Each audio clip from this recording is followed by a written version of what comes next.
Fall is the perfect time to lay the groundwork for some breathtaking blooms after the snow melts. And if you want to get the best results, you'll want to follow a few important tips. And who better to bring in now than our garden guide, Dale Kay, live showing us the ropes this morning in his very own backyard. Good morning, Dale. Good morning, Amy. You mentioned the tips. It's all about timing, and I think we're kind of in that time right now when we should be planting our bulbs. But it gets a little bit tricky. I had this beautiful bed of impatiens over here, and they still looked really, really nice. It was actually quite tragic pulling them out because they still look really, really good. But just being Minnesota, the calendar, and also taking into consideration the timing of bulbs, it is time to plant them. And the reason being is you don't want to plant them too early because squirrels and rainfall, if we get it, can rot the bulbs. They can get stolen out of your garden beds. So it kind of, a little bit later in the season is oftentimes better. Lots of choices out there for bulbs. I like tulips and I like alliums, so that's what I'm going to plant. But daffodils is another popular one. Hyacinths are popular. And if you're having problems with deer, daffodils are really, really good. Deer do not go after daffodils, so that's a good choice. Hyacinths, also highly fragrant, which is really, really nice. And then different size bulbs, so you can layer them and create different heights and different textures, is also really beneficial. Within the tulip kind of varieties, there's a couple of things to take note. Firstly, if you're looking for a tulip that will perennialize, come back year after year, any of the Darwin varieties, it's really small print there, I don't know if you can see it, but Darwin varieties are those taller tulips. They'll perennialize or come back quite easily. I like these Gertens.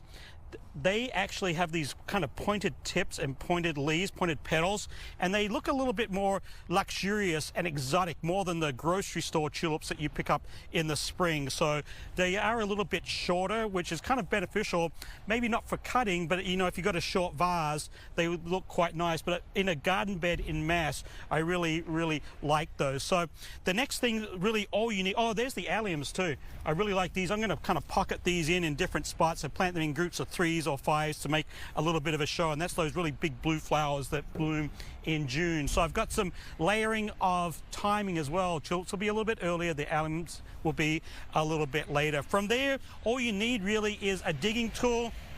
Of course, there's short handle and long handle versions of bulb diggers. That's for like individual plantings. These would be quite good for planting alliums. In mass in a garden bed, I just use a shovel and dig more or less just a bigger hole, just like what I've got there. It's kind of super easy to do.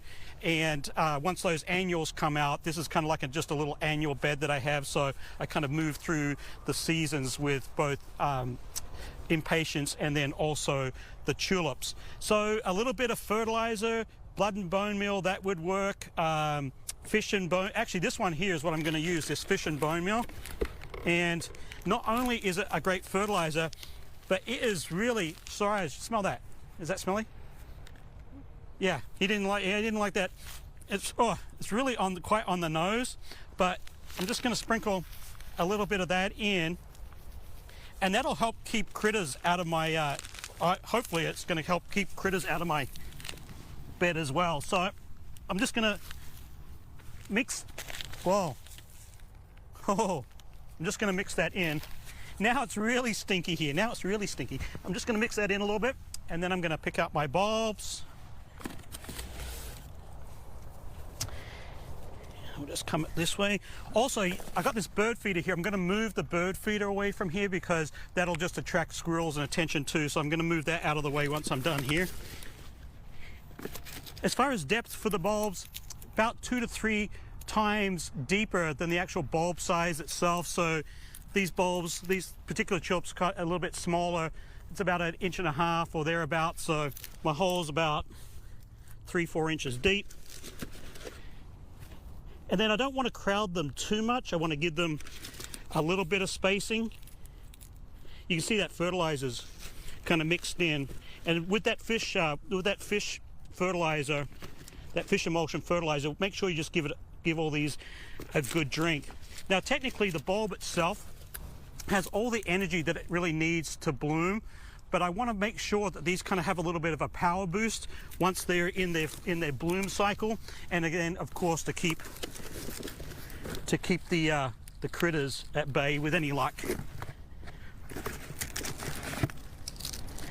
And the best thing is, actually this is a great thing to do with kids too. It's like almost like the ultimate game of hide and seek. So you plant these now, let the kids, grandkids pick out their favorite colors, and then you almost kind of forget that they're out there, and then come springtime when they start to bloom, it's like a really cool like little hide and seek surprise, which is really quite fun as well.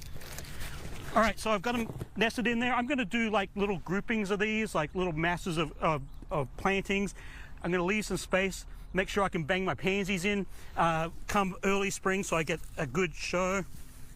This just goes back over the top, just like that. Bob's your uncle. Oh, the other good thing is bulbs are as cheap as chips too. They're really not really that expensive, and you get a lot of bang for your buck. I'm just going to step through that fish emulsion. And then last but not least, if you're having problems with squirrels, a little bit of poultry netting just like this over the top. That'll help keep them from digging up your bulbs as well. Back to you.